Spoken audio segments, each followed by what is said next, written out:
ফেডারেশনের উদ্যোগে আজকে পহেলা মে আন্তর্জাতিক শ্রম দিবস উপলক্ষে আয়োজিত ঐতিহাসিক শ্রমিক জমায়েতের সংগ্রামী সভাপতি, ফেডারেশনের কেন্দ্রীয় সভাপতি, সাবেক জাতীয় সংসদ সদস্য জননেতা আনম শামসুল ইসলাম, আপনারা দেখতে পাচ্ছেন আজকের মঞ্চে উপস্থিত সম্মানিত প্রধান অতিথি, শ্রমিক জনতার রক্তের উপর দিয়ে নতুন বাংলাদেশের স্বপ্ন সারথি, জনতার আশা-আকাঙ্ক্ষার প্রতীক, বাংলাদেশ জামাত ইসলামীর সংগ্রামী আমির ডাক্তার শফিকুর রহমান, মঞ্চে উপস্থিত বাংলাদেশ জামাত ইসলামীর কেন্দ্রীয় নায়েবে আমির, সাবেক শ্রমিক কল্যাণ ফেডারেশনের কেন্দ্রীয় সভাপতি জননেতা অধ্যাপক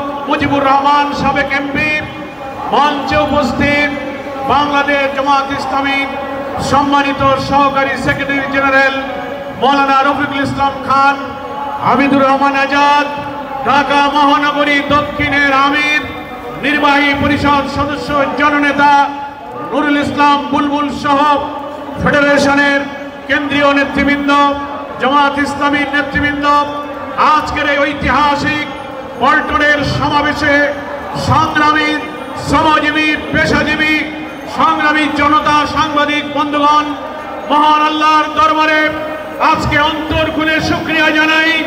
শ্রমিক আন্দোলনে নতুন ধারা সৃষ্টিকারী শ্রমিক কল্যাণ ফেডারেশন আজকের ঐতিহাসিক জমায়েতের মধ্য দিয়ে প্রমাণ করেছে বাংলাদেশের শ্রমিকরা নতুন ধারাকে তারা কবুল করেছে। 60-এর দশকে তদানীন্তন পূর্ব পাকিস্তানে ট্রেড ইউনিয়ন করে বাংলাদেশের কল কারখানা ঢাকা, চট্টগ্রাম, ডেমরা, গাজীপুর, খুলনা শিল্প এলাকায় ট্রেড ইউনিয়নের নামে অনেক শ্রমিক দ্বন্দ্ব বাঁধিয়ে এক শ্রমিক নেতা পাশ্চাত্যের এবং সমাজতন্ত্রের ধর্মনিরপেক্ষ রাজনীতির বীজ ঢুকিয়ে বাংলাদেশের শ্রমিকদেরকে তারা সমাজতন্ত্রের প্রশিক্ষণ দিতে শুরু করেছিল। তবে কারখানায় মালিক শ্রমিক দ্বন্দ্ব বাঁধিয়ে তারা যে নাস্তিক্যবাদী ধারার সূচনা করেছিল, তারা বলতো শ্রেণী সংগ্রামী হচ্ছে পৃথিবীর ইতিহাস। শ্রমিক কল্যাণ ফেডারেশন 1963 সালে প্রতিষ্ঠা লাভ করে বলেছে, না, শ্রেণী সংগ্রাম নয়, সত্যবিদ্যার দ্বন্দ্বই হচ্ছে পৃথিবীর ইতিহাস। শ্রমিক কল্যাণ ফেডারেশন মালিক শ্রমিকের দ্বন্দ্ব নয়, সৎ মালিক সৎ শ্রমিকের সম্মেলনে মিলিত প্রচেষ্টায় কল কারখানা অর্থনীতির উৎপাদনের চাকাকে সচল রেখে একদিকে শ্রমিকের অধিকার, অপরদিকে অর্থনীতির চাকাকে সামনে নিয়ে যাওয়ার এই নতুন ধারার সৃষ্টি করেছে শ্রমিক কল্যাণ ফেডারেশন। প্রিয় ভাইয়ের আমার, তারা স্লোগান দিয়েছিল শ্রমিক রাজ কায়েম করবে। তারা বলেছিল trade union is the school of communism. শ্রমিক কল্যাণ কল কারখানায় শ্রমিকদের মাঝে ইসলামের মহান শ্রমনীতি, আমাদের প্রিয় নবী মুহাম্মদ মুস্তাফা সাল্লাল্লাহু আলাইহি ওয়াসাল্লাম যে আদর্শ অনুপম শ্রমনীতি দিয়ে দুনিয়ার দাস, শ্রমিক, দুঃখী, বঞ্চিত, অনাহারী, অন্নহীন, বস্ত্রহীন নিরন্ন মানুষের মুখে হাসি ফুটিয়েছিলেন। শ্রমিক কল্যাণ সেই শ্রমনীতির দাওয়াত দিয়েছেন। শ্রমিক কল্যাণ আল্লাহর নবীর আদর্শ তুলে ধরে মালিকদের কাছে বলেছে, শ্রমিকদের বলেছে, মালিকরা যা খাবে এবং করবে শ্রমিকরা যেন সেই পরিমাণ, সেই মানের খেতে পারে, পড়তে পারে, সেই ন্যূনতম বেতন মজুরির ব্যবস্থা করতে হবে। কারখানার লভ্যাংশে শ্রমিকদের অধিকার দিতে হবে। আল্লাহর নবীর সে আদর্শের কথা শ্রমিক কল্যাণ বলেছে। সাধ্যের অতিরিক্ত কাজ চাপানো যাবে না। শ্রমিকদের কর্মঘণ্টা নির্দিষ্ট করে দিয়ে তার চুক্তি, বেতন, মজুরি ঘাম শুকাবার আগে, অর্থাৎ চুক্তির মেয়াদ শেষ হলেই তাকে মজুরি দিতে হবে। এইভাবে ইসলামী শ্রমনীতির নতুন ধারা সৃষ্টির লক্ষ্যে রাজধানী থেকে বাংলাদেশের সকল শিল্পাঞ্চলে আজ 2025 সালে হাঁটি হাঁটি পা পা করে সরকারের একটি নিবন্ধিত রেজিস্টার্ড ট্রেড ইউনিয়ন হিসেবে আজকে বাংলাদেশে সবচেয়ে শ্রেষ্ঠ, সবচেয়ে বৃহৎ শ্রমিক সংগঠন বাংলাদেশ শ্রমিক কল্যাণ ফেডারেশন। রাজপথে কয়েকটি শ্রমিক সমাবেশ ঘুরে ঘুরে দেখার সুযোগ পেয়েছি।